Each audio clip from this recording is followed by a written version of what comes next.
ಅಹಂಕಾರ common, special ಏನ್ ಗೊತ್ತಾ? ದುರಹಂಕಾರ. ಎಡವಲಿಕ್ಕೆ ಕಾರಣ ಅಹಂಕಾರ ಅಲ್ಲ, ದುರಹಂಕಾರ.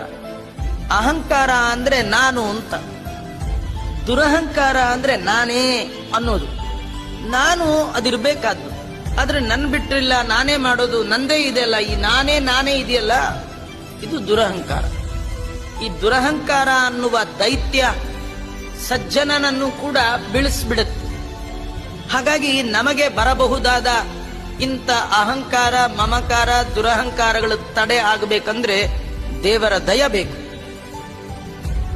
ಯಾರಿಗೆ ದೇವರ ದಯ ಇದೆ, ಯಾರು ಸದಾ ದೇವರ ಚಿಂತನೆ ಮಾಡ್ತಾನೆ, ಯಾವಾಗ್ಲೂ ದೇವರ ನೆನಪು ಮನಸ್ಸಿನಲ್ಲೇ ಇರುತ್ತೆ, ಅವನಿಗೆ ಅಹಂಕಾರ ಬರಲ್ಲ.